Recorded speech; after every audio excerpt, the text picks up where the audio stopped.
So ito girl, this is how society keeps us poor. We like to believe no na may freedom tayo sa mga choices na ginagawa natin, na yung mga decision na ginagawa natin ay mismo galing sa atin. Yung mga gusto nating bilhin, yung mga gusto nating bagay. But most of the time, and I really want you to think deep about it, talaga ba? We don't even notice how society, how our environment gently, almost always invisibly guides us para mag-spend, para mag-chase, and para mag-want. And if mabilis ka pa talaga sa alas 4, nakaswipe ka na naman ng credit card, girl, ay naku po.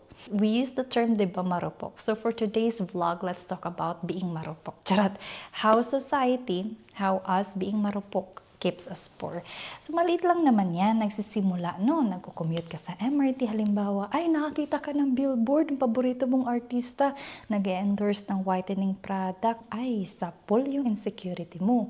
Yung pauwi ka sa bus or nasa jeep ka, scroll ka sa phone. Naku po, may advertisement ng bagong sapatos. Grabe girl, suwabe, ang cool nung paka-edit. After 5 minutes, nasa Zalora ka na, nasa Lazada ka na, nasa Shopee ka na, natingin ka na. And of course, lahat naman tayo nakapagsabi, girl, deserve ko to. Grabe yung pagod ko ng mga nakaraan. Grabe talaga yung yung work ko. Maybe talaga naman. Maybe, really you do. But what you don't see is how everything around you is designed to make you feel that you are missing something. Wala naman ng mali manghangad ng material na bagay, no? But as long as you are living within your means, the problem kasi minsan is, wala naman na talaga sa budget, or kaya, tinatrap natin yung sarili natin na bumili ng kung anong-ano, so we want to be promoted, magkaroon ng malaking sahod, yet we don't notice yung lifestyle trap na instead of ihangad natin would be financial freedom or maayos na retirement, no? Ending, wala. Kasi kung saan-saan napupunta, kung ano-ano yung pinagbibili natin. And ito, this is the ironic part. At the end of the day, nabili mo naman yung gusto mo, nakuha mo naman talaga yung gusto mong material na bagay, no? Hindi ka pa din masaya, hindi ka pa din kontentado. So first, let's go ahead and talk about FOMO. I want you to think about now whenever you buy something, there's always this emotional attachment to it. I want you to be aware of it. So FOMO means fear of missing out. It's the trap of endless want. Ay nako. So we live in a world where contentment is the enemy of profit. Companies, tingnan mo girl yung paligid mo, doesn't want you to feel satisfied. Bakit nga naman? Kasi satisfaction, it doesn't sell. So what they do is to constantly remind you na ito girl yung better version. Ito girl kailangan mo bilhin. Kailangan mo mag-upgrade. Naku, balitan mo na yung iPhone mo na yan. Naku, di ba by work ka na, bumili ka na ng bagong kotse. Deserve mo yung bagong car. Naku, natanda ka na. Girl, magpa-botox ka. Ang pangit mo na. Ano ba naman yung puwet mo? Napaka-flat. Magparetoke ka na. Even our entertainment, becomes advertisement. Open mo yung FB mo, open mo yung TikTok mo, ay Mars pa mine. Yung mga movies, even the songs equate happiness with money, equate success with dapat may pa-bling-bling. And the system doesn't say na, huy, tama na, huy, enough naman na. It whispers to you na Mars, eto Mars, deserve mo to Mars, hindi pa yan enough, bilhin mo to Mars. Sumarupok ulit tayo, girl. Sige na nga. Nag-ano ka na naman dun sa bulong sa'yo, nakinig ka na naman. And so we consume kahit mangutang pa tayo. Debt, utang, by the way, doesn't always start of being irresponsible. It often starts from hope. Naku, mag-buy now, pay later ako. May 13th month naman sa katapusan. Mag-loan muna ako at kailangan ko talaga ng pera today. I-swipe ko muna sa credit card ko. Babayaran ko naman to next month eh. Bili ako ng kotse para convenient. Ay, bili ako ng lupa at bahay. Saan ba dito yung mamahalin? Yung mga talagang secured na subdivision. And slowly, that hope turns into change. And people don't notice it happening, They would sign up for installment plans, yung mga 0% interest, kasi it sounds harmless naman, Swipe ng credit card, kasi lahat naman gumagawa. And then months later, they realize they're no longer working for dreams anymore. They're working to pay off the debt kasi hinahabol ni Aling Judith. So you keep on grinding, no, for you to sustain yung lifestyle na create mo na in the first place, hindi naman pala yun pasok talaga sa budget mo.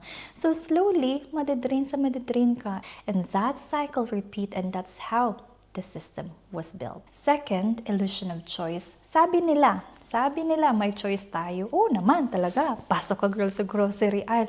Napakadaming brands, napakadaming flavor, endless yung mga option nito girl. And it's like you're being given na different colors, pero pare-pareho lang naman.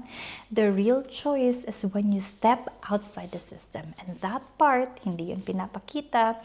Even education prepares us para mag-consume. We are taught, pag nakatapos ka, dapat mag-earn ka na 6 figures. But we weren't taught paano mo ba i-manage yung pera mo, paano ka ba mag-budget.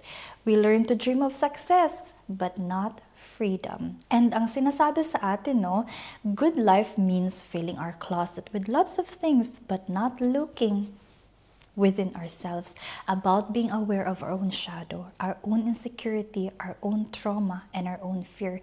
And those are the things na tinatakbuhan natin. But ironically, those are the things na pinapakita sa'yo ng advertisement. Those things na ayaw mong harapin sa sarili mo, gusto mo lang takbuhan. So we always try to fill that void, ng silence. Ano ba naman dito? Ang boring naman, ang creepy, ang tahimik. Ay, i-on ko na nga lang TV, ay makapag-order na nga lang sa Grab. But that silence, really, it never goes away. Napostpone. So we grow up, measuring our worth based on ano ba yung nabili natin, ano ba yung pwede nating i-flex, and not on what we can feel. There's this dopamine hit kasi, diba, whenever we purchase something. It's that 5 second of happiness.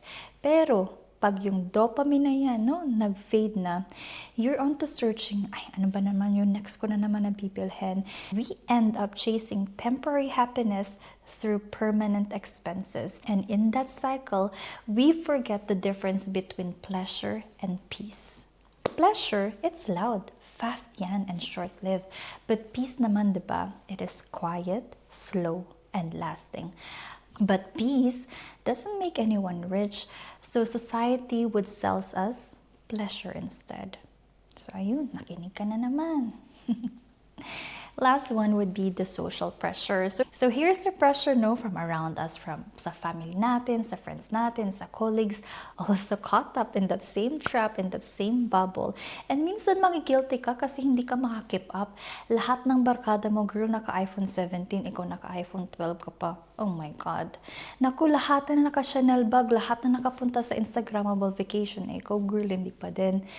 And it's hard to escape this trap if lahat sila, if lahat na nasa paligid mo calls it normal. And these days, we no longer consume for survival. We consume para to belong. And belonging in this society would definitely cost you money. So I hope this wakes you up, Breaking free from this societal trap starts with awareness. That moment, mag-pause ka muna, tapos ask mo yung sarili mo, kailangan ko ba talaga to? Or nainggit ako dun sa nakita ko? And that's when the trap starts to loosen. Hindi naman kasi natin kailangan mabuhay, chasing validation, trading peace for possession. But society makes us poor by convincing us that happiness should be something that we buy. But once na-realize mo na ang happiness is something that we decide, the system lose its power, You'll be out na from that system. Okay na ako dito, girl. iPhone 12, nagana naman. Kotse, bahay, ay girl, gusto ko munang pag-ipunan, huwag mo ako i-pressure. Tumatabi naman ako ng pera every month eh. Naku, ang swerte ko sa work, ang laki na ng sahod ko. Paano ba mag-budget? Paano ko ba i-manage yung finances ko? When we stop chasing things, we finally have the energy to chase life.